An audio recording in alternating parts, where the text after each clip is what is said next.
Cara mengatur lahan yang baik supaya nanti bisa ditanamin tanaman porang sehingga bisa tumbuh subur dan maksimal. Bagaimana cara memilih dan mengaturnya? Simak terus.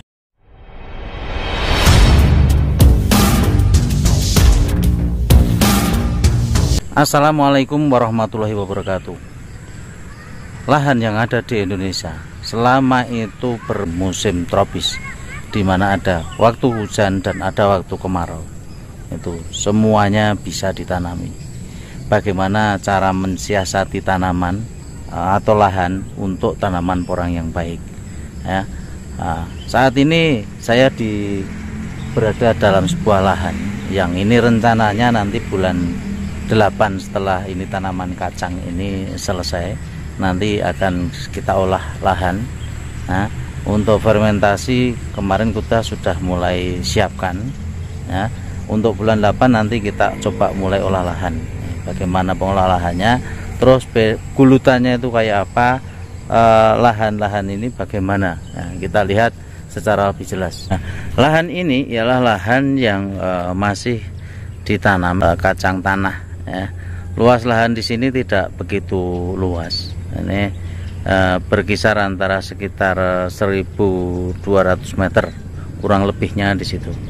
Nah, nanti bagaimana kita bisa melihat lahan, apakah lahan ini bagus atau lahannya ini tidak.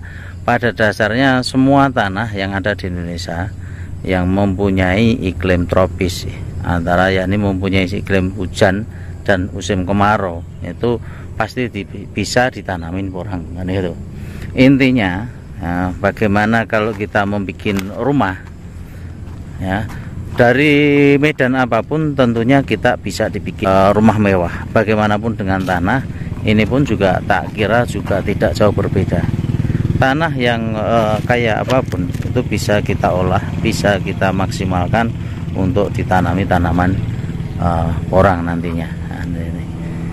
Itu ya, ini pertama mungkin kalau lihat tanahnya yang di sini, ini ialah tanah punya tekstur. Kemarin saya ngomongnya struktur tanahnya. Tekstur tanahnya di sini itu agak berpasir. Nah, ini cenderung kalau hujan ini gembur sekali, tapi kalau waktu kemarau ini tanahnya ini padat luar biasa. Nah, bagaimana kita mengemburkan di situ. Terusan yang paling penting untuk tanaman porang, kita harus tahu tanah ini apabila waktu hujan itu terendam lama tidak dan situ.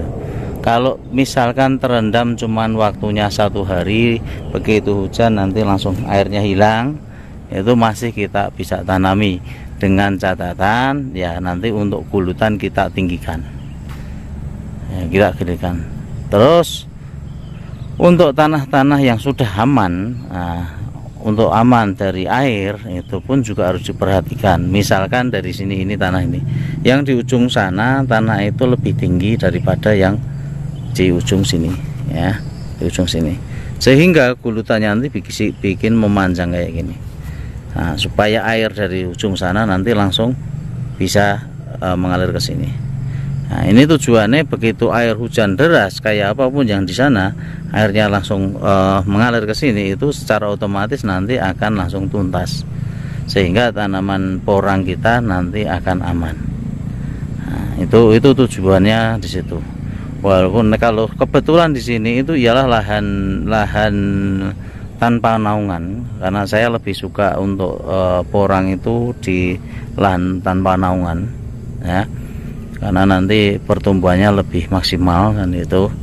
Cuman di sini kebetulan juga lahannya lapang kan, itu lapang. Jadi kita nanti kalau lahan lapang kayak gini secara otomatis ya gulutan itu sangat diperlukan. Karena apa, nanti untuk pertama gulutan itu akan memudahkan kita nanti dalam proses pemanenan.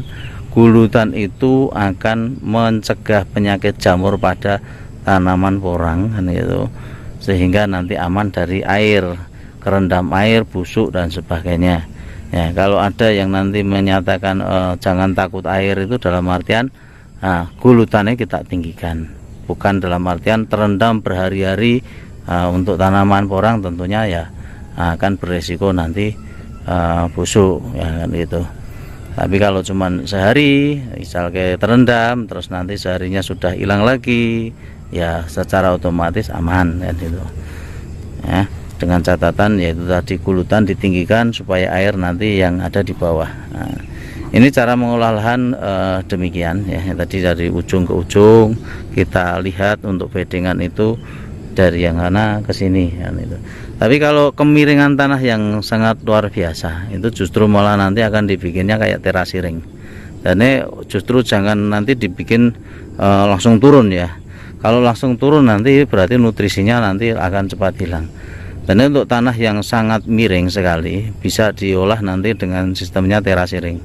Dibikin manjang melintang baru akan turun sedikit, turun sedikit itu supaya nutrisi yang kita berikan itu bisa terserap tanaman porang. Karena intinya dari tanaman porang ini ialah bagaimana kita mencintai tanahnya dulu ya. Tanahnya kita cintai, tanahnya kita olah, tanahnya kita gemburkan, tanahnya kita kasih nutrisi ya, secara insya Allah untuk tanamannya pasti bagus. Tapi kembali lagi ya, ini pola pikir orang-orang dahulu yang diajarkan nenek moyang kita itu ya, bagaimana kita menanam ya, lahan kita cangkuli, terus tanaman kita tanam, sehabis tanam nanti kita pelihara, kita pupuk supaya hasilnya maksimal kan gitu. Itu pola yang diajarkan oleh nenek moyang kita. Nah, cobalah kita dirubah sekarang dengan teknik yang lebih baik ya. Bagaimana kita siapkan lahan, kita olah dulu tanah, kita kasih nutrisi, kita atur kemiringannya, atur airnya nanti bagaimana, semuanya disediakan dulu. Ibarat kalau rumah itu dalam sebuah kamar itu sudah diciptakan kamar yang luar biasa ya, isinya sudah TV siap, kulkas siap, terus AC-nya siap, kasurnya empuk, nyaman sekali ya gitu. Dalam satu ruangan itu sudah serba ada, pasti tidur kita itu nyenyak kan gitu. Nah, demikian juga untuk tanaman. Nah, tanaman ini pun juga sama. Kalau tanah yang kita siapkan nanti sudah bagus, segalanya sudah bagus secara nutrisi, kegemburan, air dan sebagainya sudah terpenuhi. Nah, tanaman begitu dimasukkan dari tumbuh awal sendiri nanti akan langsung maksimal. Pengakarannya akan tumbuhnya secara maksimal. Nah, ini yang kita harapkan dari pertanian-pertanian yang sekarang itu sistemnya kayak demikian ya. Jangan dibikin sistem yang kayak dulu. Ini sistem yang dulu kalau bisa ya sudah mulai harus dirubah sistem pertanian yang dulu ya. Kalau kita tidak mau merubah hal kayak gitu, nanti kita akan rugi sendiri, kita akan tertinggal sendiri kan itu. Nah, sebenarnya untuk tanaman itu tidak cuman porang ya, untuk kacang panjang, kacang tanah pun kayak gini. Ini kebetulan ini ditanami oleh warga sini. Ini lahan dulu sengaja kebetulan dekat rumah, miliknya tetangga depan rumah. Nah, kebetulan kita ajak nanti join untuk tanaman porang. Nah, akhirnya beliau mau tahan ini kita kelola. Nah, sebelumnya ini dikelola oleh masyarakat sekitar sini. Ya, biasanya masyarakat sekitar sini itu masih ditanamin singkong kayak gitu. Ya, singkong kayak gitu. Terusan untuk ya kalau ada kacang panjang, kacang tanah kayak gini. Nah, ini rata-rata untuk hasil 1 tahun untuk singkong kayak gitu. Ya, dengan luas 1200 meter rata-rata nanti dijual tebasan itu rata-rata sekitar angka 1 juta. Nah, itu biaya penanamannya berapa kan itu. Nah, ini daripada ditanamin singkong, nah ini ya kita coba alihkan nanti untuk tanaman ini kita minta terus beliau yang menggarap tanah ini rencana nanti kita pekerjakan di sini untuk mengelola tanaman porang. Nah, kebetulan dari samping ini justru juga ini satu luasnya 1200 meter juga, cuman memanjang sampai ujung sana. Nah, ini kemarin mau tak minta sekalian mau tak ambil alih untuk sewanya, tidak boleh kebetulan. Nah, ini masih pengen ditanami oleh singkong. Nah, ini kebetulan tidak boleh. Mudah-mudahan nanti tahun depan setelah melihat yang ada di sini yakin untuk ke depan ya teman-teman yang ada di sini nanti bisa mengikuti untuk budidaya tanaman porang ya. Karena untuk kita yang di sini itu belum banyak ya, belum banyak yang bermain porang.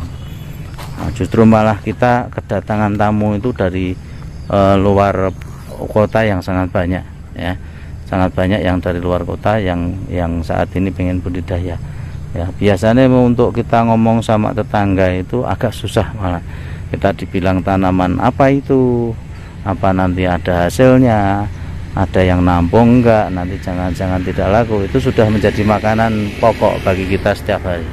Nah ini alhamdulillah setelah panen raya kemarin, nah ini untuk masyarakat sudah berbondong-bondong mulai tahu, mulai mendekat ya. Insya Allah untuk tahun ini nanti komunitas petani porang di wilayah kami yang di sini sudah lumayan banyak. Nah ini ke depan saya yakin akan lebih bertambah banyak, dan saya harapkan apa yang kita dapat sekarang ini, yang kita dapatkan tentang cara dan budidaya porang ini bisa bermanfaat kepada teman-teman dimanapun Anda berada. Mungkin dari saya cukup sekian. Billahi taufiq wal hidayah. Wassalamualaikum warahmatullahi wabarakatuh.